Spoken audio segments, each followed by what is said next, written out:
사도행전은 말 그대로 사도들의 행적을 기록한 성경입니다.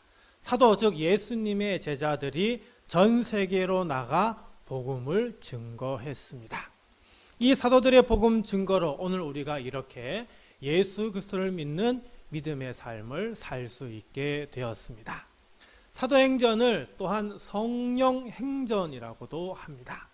사도들이 예수님의 말씀에 순종하여 죽기까지 복음을 증거할 수 있었던 그 이유는 성령님이 함께 하셨기 때문입니다.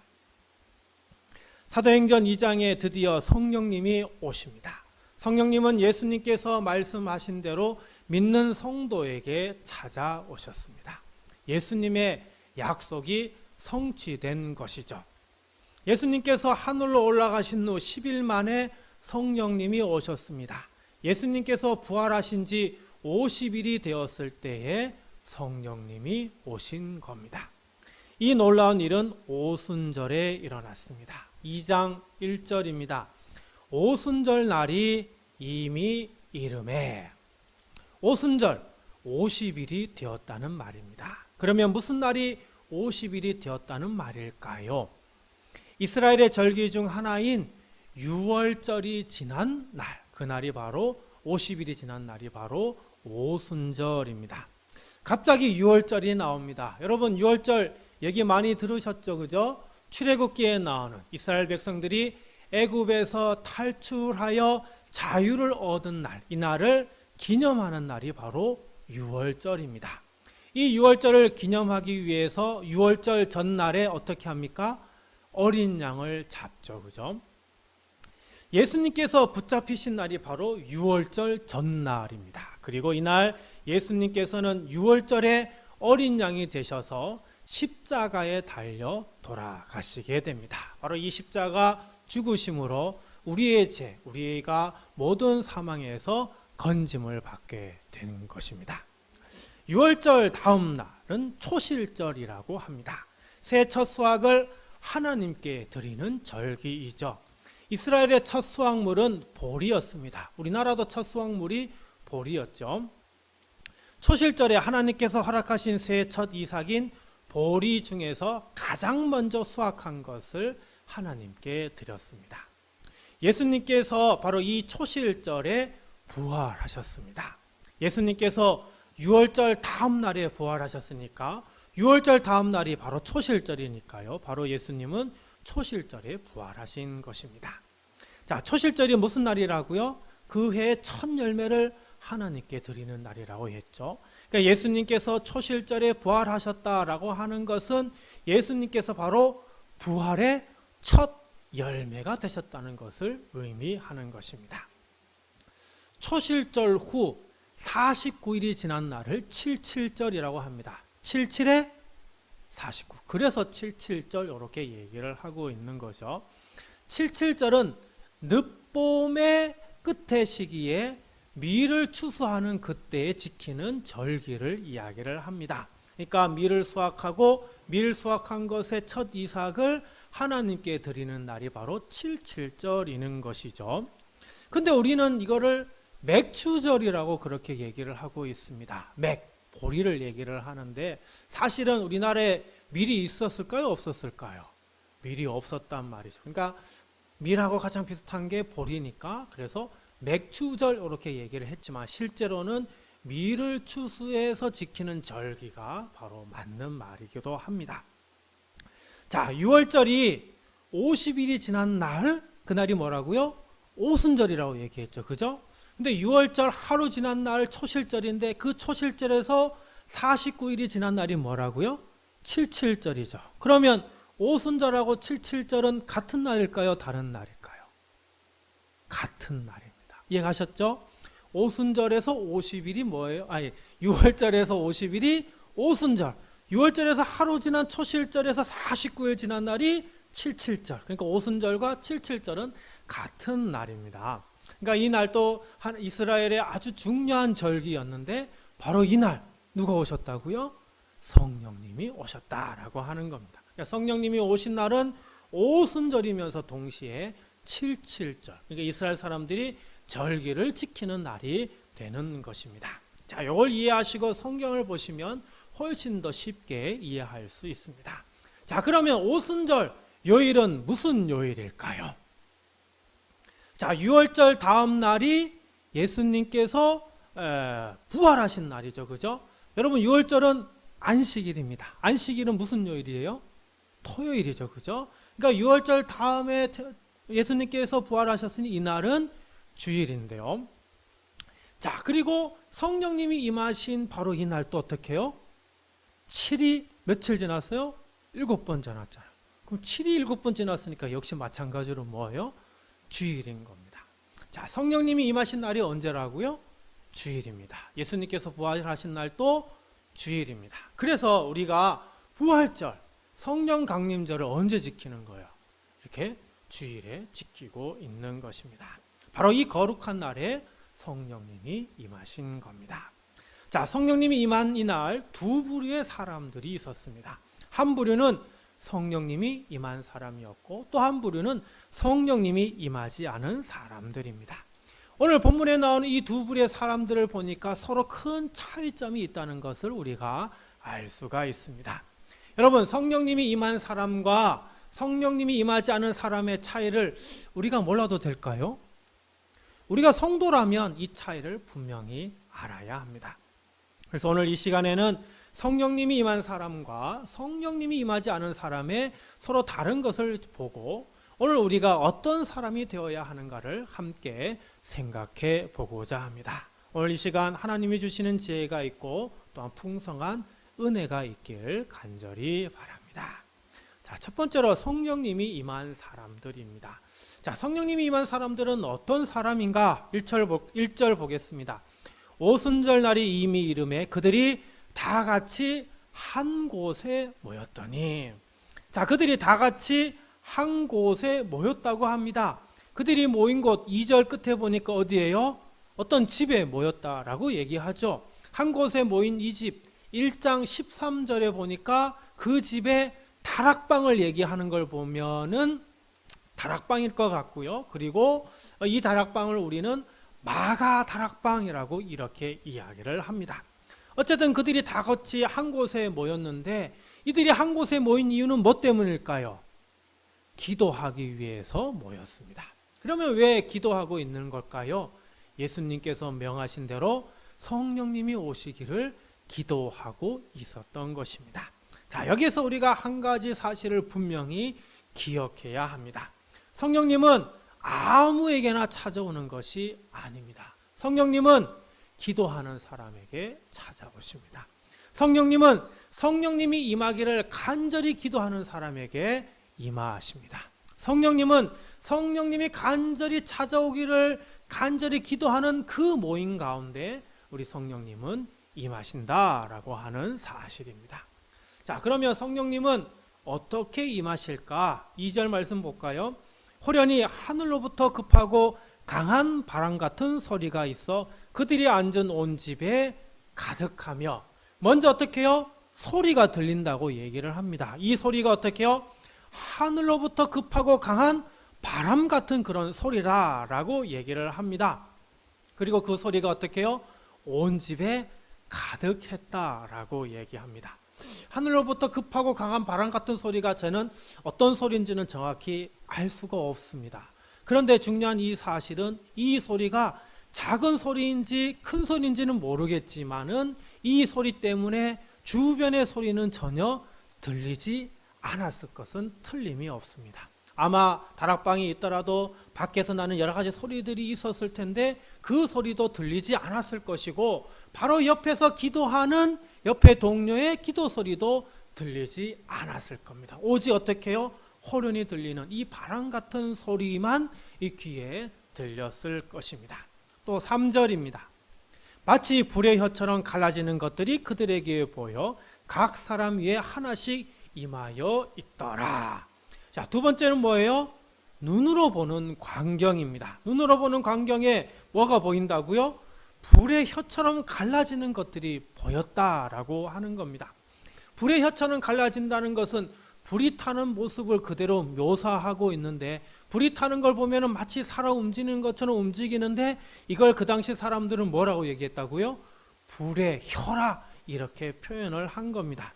이 불의 혀 같은 것을 보면은 생겼다가 사라지기도 하고 어떻게요? 그 불 같은 게 하나가 둘로 갈라지고 또 여러 개로 갈라지는 것, 이런 것들이 보이는데 마치 그런 것 같이 그 불의 혀 같은 것이 어떻게 해요? 사람들 각 사람에게 위에 임하였다라고 이야기를 합니다. 이것은 직접 눈으로 본 것을 그대로 설명해 주고 있는 것이죠. 자, 여기서 중요한 사실 한 가지는 성령님이 120명 사람들이 보는 한가운데서 그저 나타나신 것이 아니라 120명 각 사람 한 사람한테 다 임하셨다라고 하는 사실입니다. 그리고 이것은 단 한순간에 일어나서 각 사람과 1대1로 성령님이 만나시는 그 모든 것이 한순간에 일어났다라고 하는 것이죠. 요즘 우리도 온라인이나 가상 공간에서 내 혼자서 여러 사람과 만날 수는 있습니다. 그러나 우리가 실제 상에서 여러 사람과 어떻게 1대1로 이렇게 만나는 건 불가능한 일이죠. 그죠? 그래서 한 사람이 한순간에 120명 각자와 만나는 것, 우리 사람은 불가능한 일이지만 성령 하나님이라면 그것은 못하실 일이 아니라 충분히 하실 수 있는 일이다라고 하는 것 우리가 알아야 합니다. 자, 그러면 성령님이 임하시면 어떤 일이 벌어지는가? 4절입니다. 그들이 다 성령의 충만함을 받고 성령의 말하게 하심을 따라 다른 언어들을 말하기를 시작하니라. 자, 성령님이 임한 각 사람이 뭘 했다고요? 자기 모국어를 사용한 것이 아니라 전혀 사용하지 못한 다른 언어를 사용했다라고 얘기를 합니다. 이 다른 언어는 정말 단 한 번도 사용해 보지 못한 언어이고, 그리고 이 언어를 정말 마치 자기 언어처럼 사용을 했음을 이야기를 하고 있는 것입니다. 여러분, 내가 알지 못하는 언어를 내 의지로 말을 할 수 있을까요? 없을까요? 말을 할 수 없습니다. 누군가가 나를 막 주장하고 나를 막 조정해서 할 수는 있겠지만 내 스스로는 내가 사용하지 않은 언어를 말할 수가 없는 것이죠.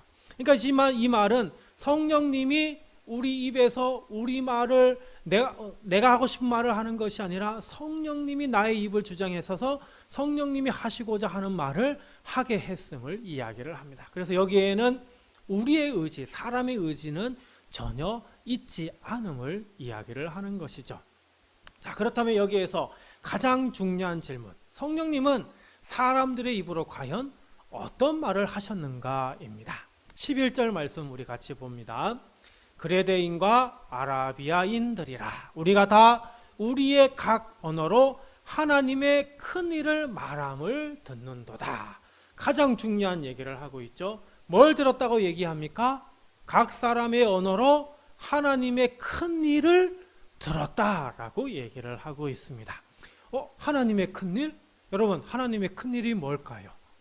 성경에서 얘기해 주고 있는 하나님의 큰 일은 뭐예요?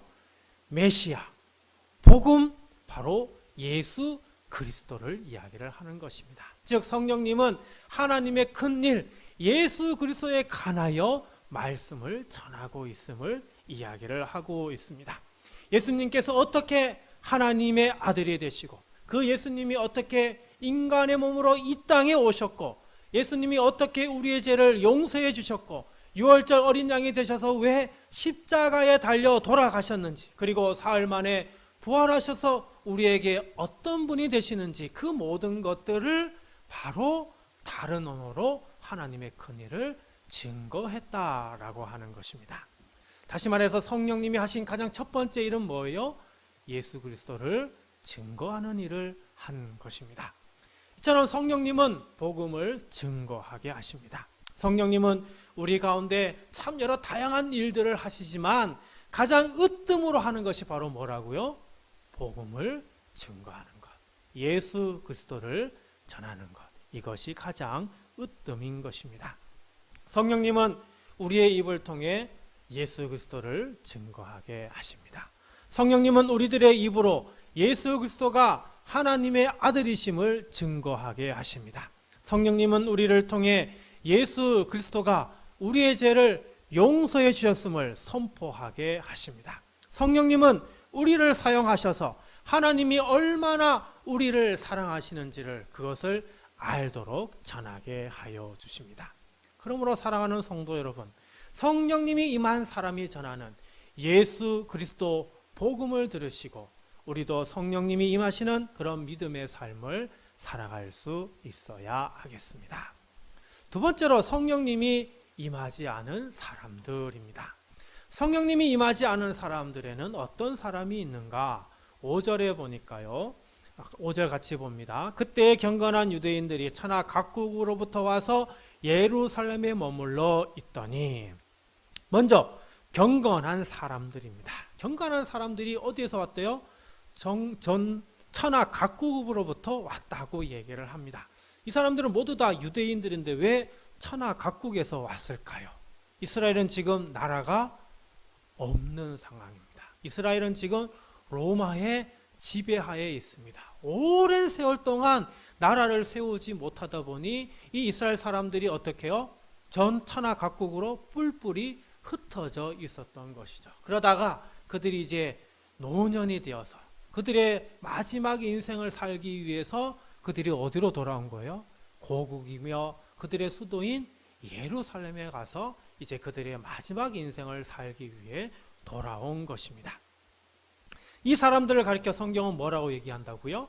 경건한 유대인들이라. 다 하나님 신앙을 갖고 있는 사람들이기 때문입니다.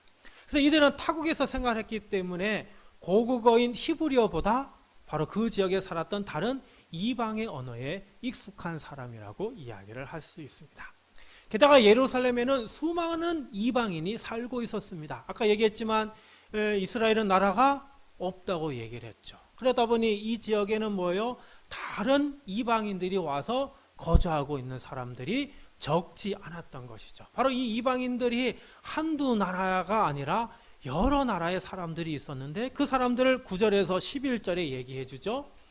우리는 바데인, 메데인, 엘람인, 메소포다미아, 유다와 갑바도기아, 본도, 아시아, 부르기아, 밤빌리아, 애국과 구레네에 가까운 리비아 여러 지방에 있는 사람들, 그리고 로마로부터 온 나그네 곧 유대인, 유대교에 들어온 사람들과 그레데인과 아라비아인들, 이렇게 여러 다 사람들 얘기하는 거 보니까 최소 몇 개의 언어를 사용하는 사람들이 여기 있는 거예요.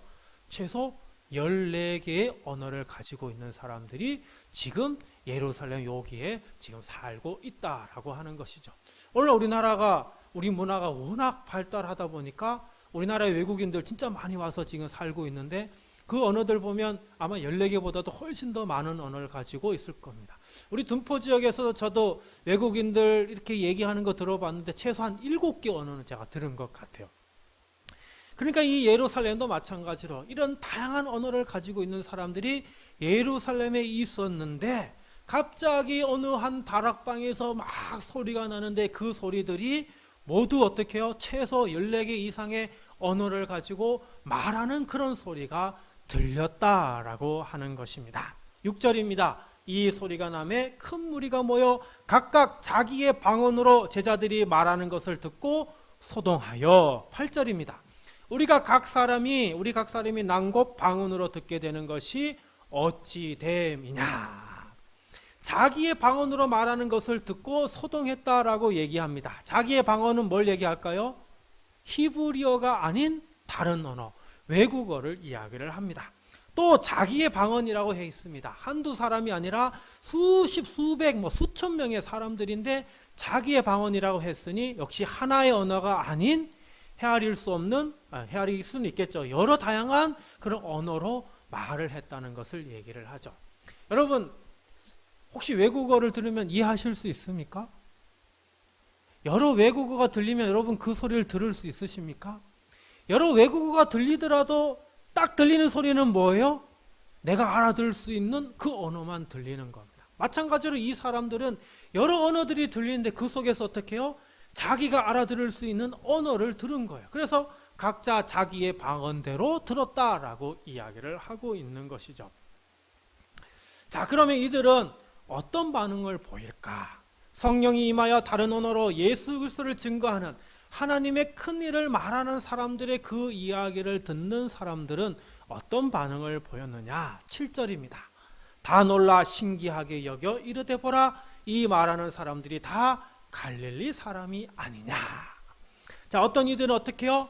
놀라고 신기했다라고 얘기를 합니다. 그러면서 이 사람들이 어떤 사람이다? 갈릴리 사람들이다. 아니, 저 다락방에서 얘기하는 소리를 들었는데 이 사람들이 갈릴리 사람이다라고 얘기하는 걸 보면 이 사람들이 모여서 함께 얘기하는 이 사람들이 어떤 사람인지를 이미 오래전부터 알고 있었던 사람임을 얘기를 해주고 있는 것이죠. 그러니까 이 사람들은 갈릴리 사람이라는 것은 정말 갈릴리 사람이라는 걸 얘기해 주기도 하고, 또 갈릴리 사람이라는 이 표현은 예수님을 따르는 무리라라고 하는 그런 의미도 담겨져 있습니다.